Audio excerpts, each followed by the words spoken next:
On ouvre une page BD. Aujourd'hui, nous recevons le dessinateur français Damien Roudot. Il vient nous parler de sa dernière BD, L'eau vive, un grand combat écologique aux sources de la Loire, paru aux éditions Futuropolis. Le récit et les photos sont signés Alain Bujac. Bonjour. Bonjour. Merci d'être avec nous. L'eau vive, un grand combat écologique aux sources de la Loire, c'est le titre de votre BD. De quel combat s'agit-il? Il s'agit d'un des combats pionniers dans les années 80 en France, qui a donné un petit peu les bases de toutes les zones à défendre qu'on voit encore aujourd'hui. C'est surtout l'un des premiers combats victorieux, donc peu après le Larzac.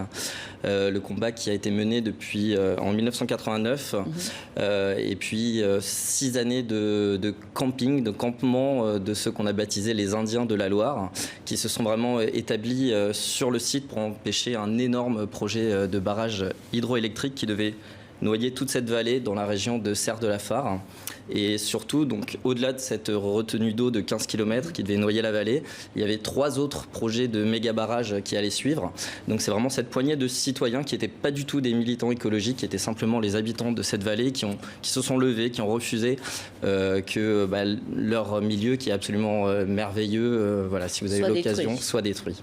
Ce combat citoyen date des années 90, donc il remonte à 30 ans, comme vous venez de le dire. Alors pourquoi avoir choisi cet exemple précisément et pourquoi pas un autre plus récent? Parce que ça posait justement les bases. C'est une victoire symbolique parce que c'est vraiment la victoire de David contre Goliath. Voilà, des habitants contre le gouvernement. Des habitants totalement néophytes qui ne sont pas des militants, qui s'opposent aux engins de chantier. Ça, c'était la première étape parce que c'est vrai que si l'environnement est dégradé, on a moins envie de se battre pour lui. Donc là, ils se sont vraiment ligotés à des arbres. Chaque opposant avait un arbre dédié auquel il devait s'attacher. Les forces de l'ordre, ils restent sur place. Ils se sont opposés toujours pacifiquement, donc il y avait vraiment cette règle de la non-violence qui a été respectée. Ça a été une lutte joyeuse, festive, et en même temps ils ont surtout été force de proposition, et c'est vraiment ce qu'on voit aujourd'hui dans les différentes ZAD, que ce soit à Notre-Dame-des-Landes ou dans bien d'autres endroits en France. On propose des alternatives, et c'est pour ça que ce projet de barrage a été abandonné au profit de ce qui a été appelé la 4e solution. Et quelle est cette 4e solution? Ça a été effectivement de montrer que cette utopie de l'époque qui était de pouvoir contrôler les excès de la nature, et y compris les crues titanesques, puisque la région avait été traumatisée en 1980 par la crue qui avait fait 8 morts à Brive-Charensac. Prouver que ces grands barrages finalement n'empêchaient pas ces débordements. On est dans une zone de moyenne montagne, donc ça a été très compliqué cette lutte, parce que aussi les agriculteurs qui étaient sur zone pouvaient revendre leur terrain agricole à un prix tout à fait intéressant, donc ils devaient déjà s'opposer à ça, et les agriculteurs mitoyens, eux, espéraient effectivement pouvoir mieux réguler l'hydrographie pour leurs terres, et ça a été prouvé que ce n'était pas du tout des solutions, et que des solutions de plus petits barrages étaient bien meilleures pour l'irrigation des sols. Alors ce militantisme écolo, c'était il y a 30 ans. Est-ce qu'il y a un héritage aujourd'hui?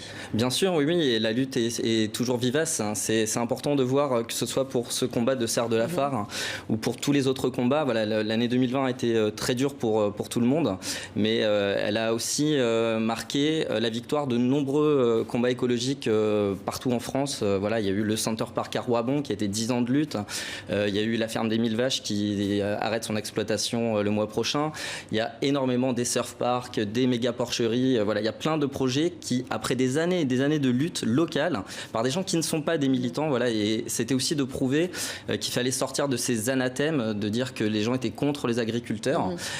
L'idée, c'était de dire on n'est pas contre le fleuve en mettant des grands barrages, mais on est pour le fleuve, pour le saumon, pour toute la biodiversité de cette région. Et ils ont sauvé un site qui est absolument magnifique.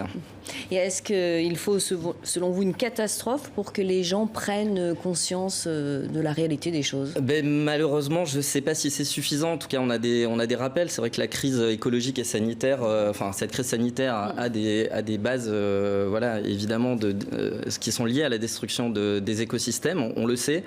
Et malheureusement, le président de la région Auvergne, Laurent Wauquiez, veut encore faire de cette région la capitale du quad et de l'enduro. Donc les associations locales sont toujours mobilisées parce qu'on se pose des questions sur l'artificialisation systématique de ces sites exceptionnels et puis sur la touristification aussi. C'est-à-dire que ce projet de barrage, il était lié évidemment à des bases nautiques qui devaient amener des touristes et on sait bien qu'aujourd'hui, peut-être, les gens sont en quête d'une autre forme de loisir. Alors, une dernière question. Vous êtes spécialiste du reportage dessiné. Vous êtes déjà venu sur le plateau de TV5 Monde. Vous nous avez présenté Villiers-Rebelle. Vous aviez passé plusieurs jours avec les habitants. Alors, qu'est-ce qui vous plaît? Plusieurs années. Qu'est-ce qui vous plaît, finalement, cette immersion totale avec la population? Oui, en fait, moi, j'utilise vraiment le dessin pour rencontrer les gens et surtout pour ouvrir un espace de parole. Donc voilà, je remplis des petits carnets, que ce soit à Villiers-le-Bel sur des longs mois. Là, le temps de reportage était un peu plus court. On y a été le temps d'un été avec Alain Bujac. Mais en général, c'est vraiment des projets au long cours, sur plusieurs mois ou plusieurs années. Et le fait d'être dessinateur permet d'avoir une voie d'accès un peu simplifiée. Oui. Très bien, merci beaucoup. Merci pour cet entretien, Damien Roudot. Je rappelle le titre de votre BD, L'eau vive, dont le récit et les photos sont signés Alain Bujac. Merci infiniment.